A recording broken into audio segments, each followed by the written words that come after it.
नमस्कार, भारत लाइव देख रहे हैं आप। ये बिहार की चर्चा को लेकर जो विशेष हमने कार्यक्रम शुरू किया है, उसकी अगली कड़ी है।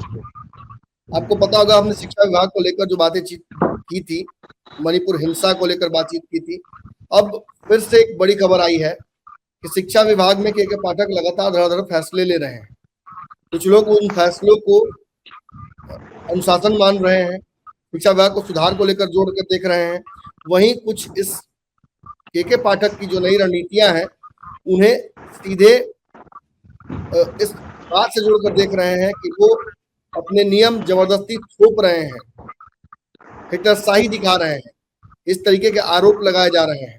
कल जहां उन्होंने पूरे बिहार के 40,000 से ज्यादा प्रिंसिपल से जो बातचीत की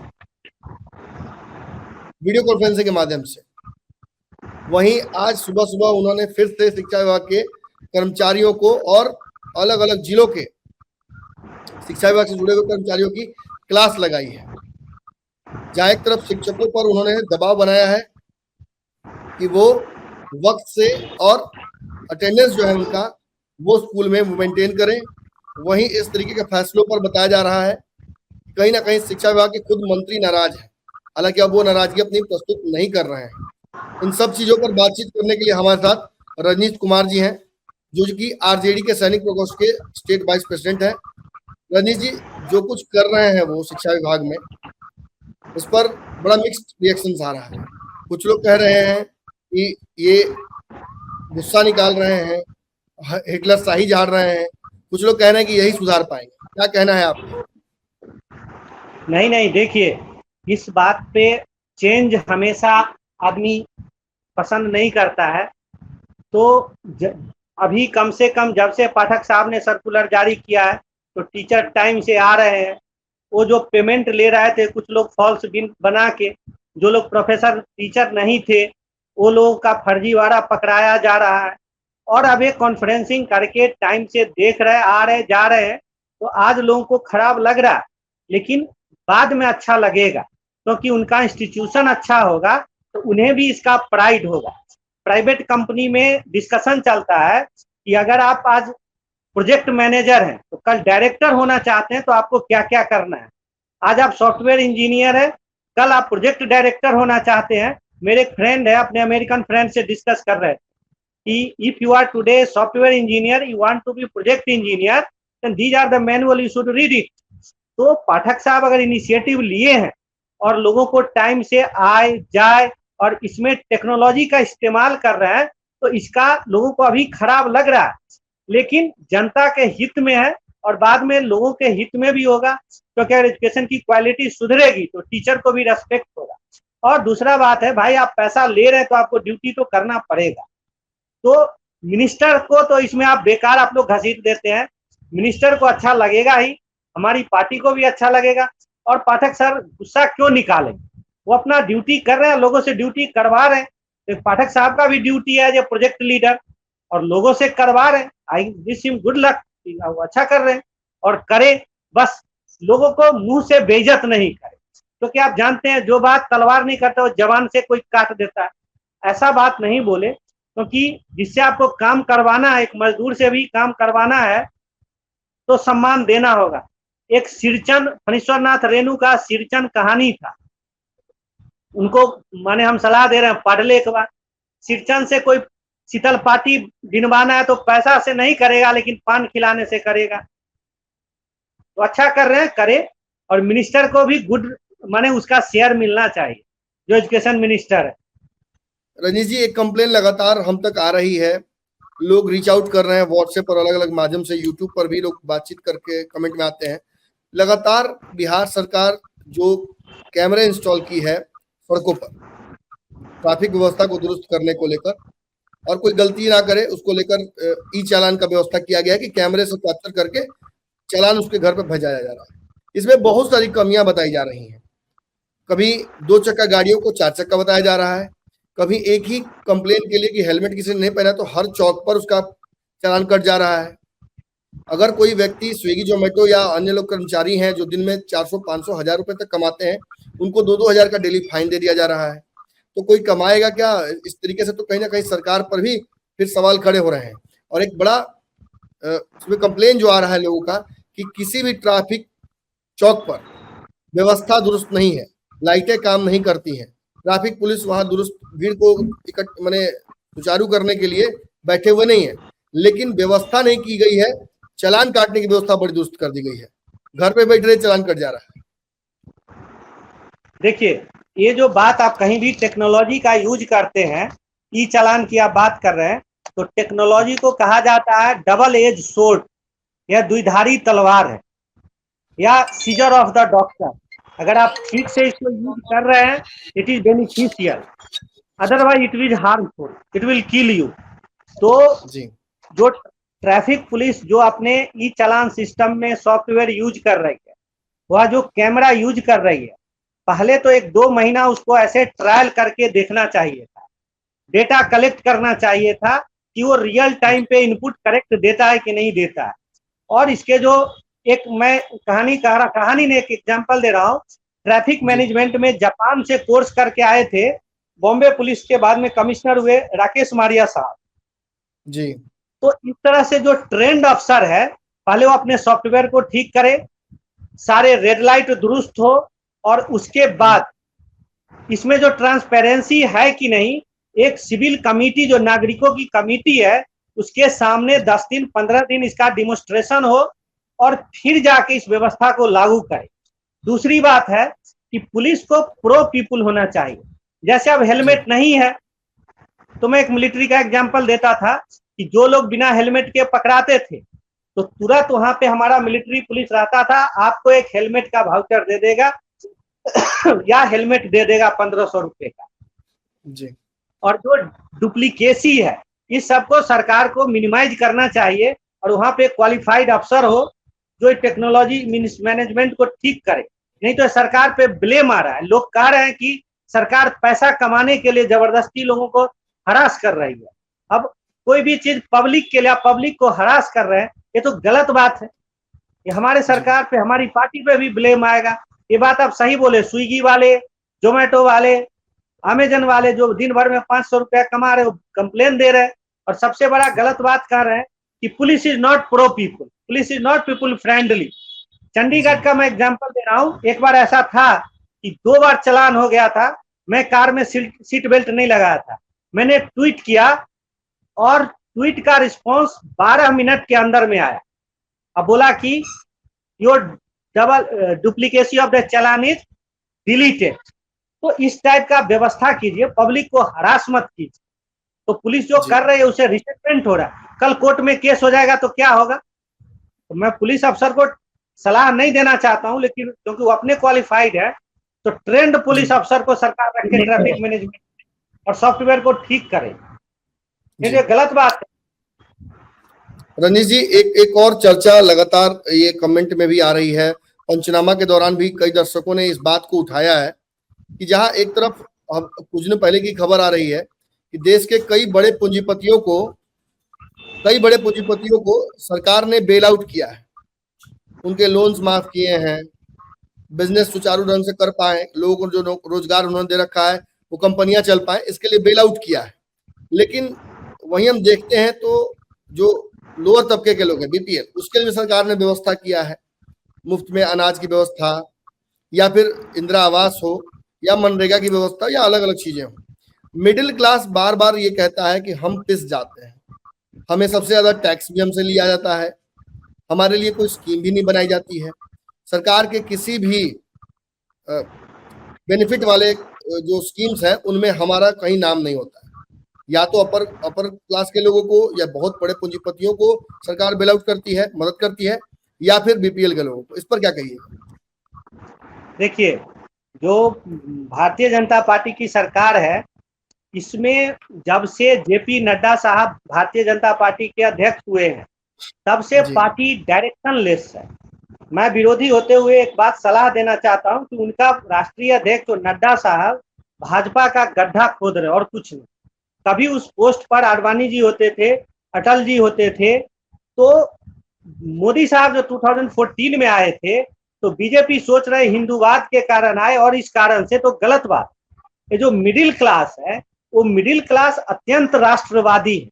वह देश पर जो संकट था वह करप्शन के डेड अगेंस्ट है, इसके लिए उसने मोदी साहब को वोट दिया था। और आज मिडिल क्लास सबसे प्रेशर में, एक आप कार खरीदिए 4 लाख रुपए तक का, 28% टैक्स लेती है सरकार, उसके बाद जी 4% रोड टैक्स लगाती है, उसके बाद 22,000 रुपया आपको इंश्योरेंस का लेती है, 2 लाख का 3 लाख का कार खरीदने में 2 लाख रुपया एक्स्ट्रा ले लेती है। जी पेट्रोल पे पैसा सबसे ज्यादा मिडिल क्लास कंज्यूम करके दे रही है, आप उसको टैक्स तरह तरह का टैक्स ले रहे हैं, इंश्योरेंस जी मेडिक्लेम बेच रहे हैं। मिडिल क्लास को सरकार, आप देखिए चावल का प्राइस देखिए, सरकार 4% जीएसटी लगाती है।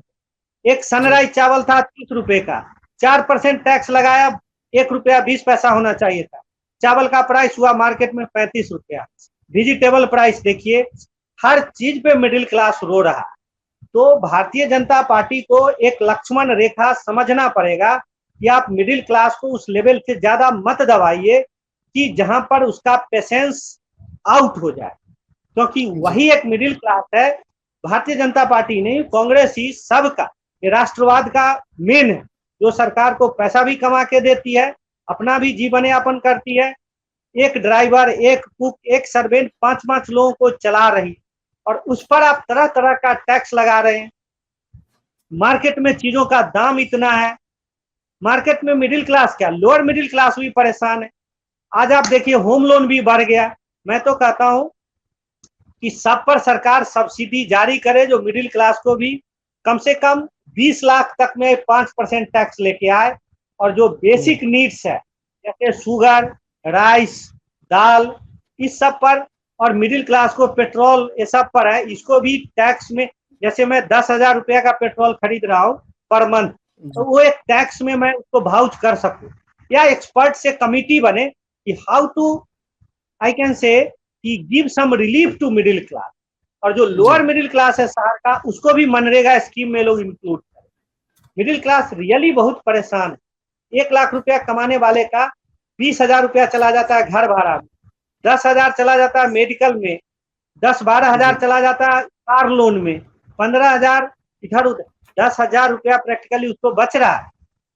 तो कल बीमार हो जाएगा तो उसका फैमिली कैसे चलेगा? तो सरकार को इस बात को सोचना चाहिए, इतना नहीं दबाए मिडिल क्लास। रजनीश जी, एक अंतिम सवाल मेरा है। मणिपुर की घटना बिजली बिल मैं शायद बोला ही बिहार नहीं, में। बिजली बिल कितना कैसे? हाँ सर, जी जी जी मैं बोला बिजली बिल बोला ही नहीं, क्योंकि रात में वो एसी चलाता है। अगर एसी नहीं, अगर वो सोएगा नहीं आजकल ठीक से, तो दिन भर वो काम कैसे करेगा?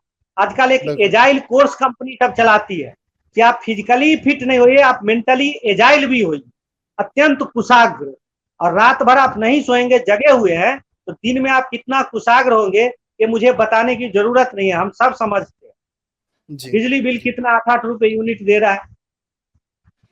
हाँ सर, लास्ट क्वेश्चन क्या बोल रहे थे? रजनीश जी, आखिरी सवाल है मेरा। मणिपुर की घटना बिहार में, शायद हम पहले चैनल है, पहले वक्ता है जो हम लोगों ने इस चर्चा को शुरू की थी। अब तो जो घटना है वो काफी बड़ी हो गई है। महिलाओं को नेकेड परेड कराया गया है। लगभग 70-80 दिन से ज्यादा हो चुका है उस घटना को हुए, और अब तो लगभग 100 से ज्यादा लोगों के वहां, तो कई जो वहां के लोकल न्यूज चैनल्स है वो तो 300 तक के लोगों के डेथ टोल की बात करते हैं। ये सब कुछ हो रहा है, लेकिन प्रधानमंत्री का ध्यान मणिपुर की तरफ नहीं है। यहाँ तक कि सीजीआई चंद्रचूड़ ये बात कहते हैं कि अगर सरकार से नहीं हो पाएगा तो इसमें कोर्ट इंटरफेयर करेगी। कैसे देखते हैं आप इस पूरी घटना को?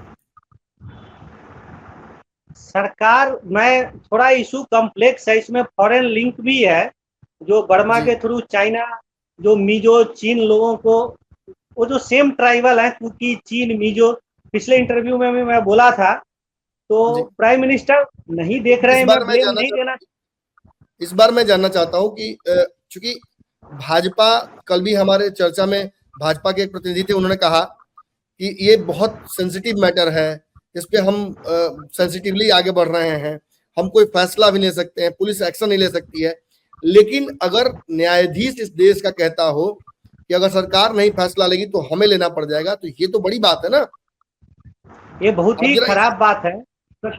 देखिए, राहुल गांधी जो कहते हैं कि भारत में लोकतंत्र नहीं है, चुनाव हो रहे हैं, इसी सब परिप्रेक्ष्य में मुझे लगता है सही कहते हैं, क्योंकि जो एग्जीक्यूटिव का काम वो नहीं कर रहा है और कोर्ट कर रहा है।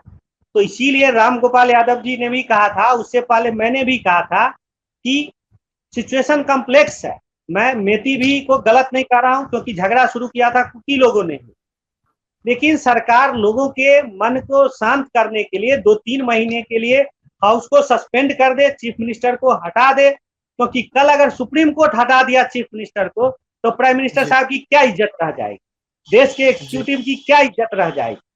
या तो सरकार को इसको रोकना पड़ेगा। और वहां का जो सिचुएशन है, मैं सुना बात से नहीं कह रहा हूँ, मेरे इम्फाल में काफी दोस्त हैं और चूड़ाचांदपुर, कांगटोपी, मैं एयरफोर्स में रहते हुए मैं इन सब जगह को जानता हूँ। मिजो, नागा, दिमासा, बोडो, सारे ट्राइब का आप अगर चैनल पर चलाइए तो मैं डिटेल हिस्ट्री कह सकता हूँ।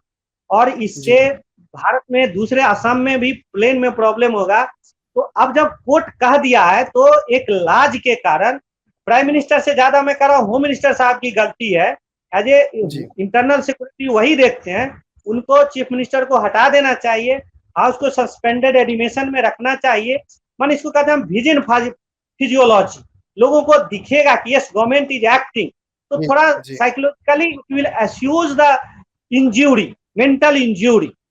और एक वार्ता, कोई चाइना पाकिस्तान का लड़ाई नहीं है, सेटलमेंट हो जाएगा, लेकिन सरकार को अब एक्शन लेना होगा। जो कभी कभी सरकार सोचती है नहीं करना भी करना है, नरसिम्हा राव पॉलिसी, वो पॉलिसी अब खराब हो रहा है। और कोर्ट एक्शन ले लेगा तो निश्चित रूप से सरकार की बड़ी बेइज्जती हो जाएगी। और ये होम मिनिस्टर, माने मुझे लग रहा है प्राइम मिनिस्टर से ज्यादा होम मिनिस्टर पे इस पे ब्लेम आ जाएगा, तो प्राइम मिनिस्टर पे तो आएगा ही आएगा। और मैं ये कह रहा हूँ कि वो आरएसएस की पृष्ठभूमि से आए हैं, जो हिंदू धर्म का पृष्ठभूमि है, और द्रौपदी के साथ जब मिसबिहेव हुआ था तो इस पर श्री कृष्ण ने कैसे रिएक्ट किया था। महाभारत होने का एक मुख्य कारण उन्होंने ये भी बोला था कि द्रौपदी के बेइज्जत करने वालों के रक्त पर इस धरती का अधिकार सिद्ध है। तो अब लेडीज का इंसल्ट हुआ है तो प्राइम मिनिस्टर मस्ट एक्ट।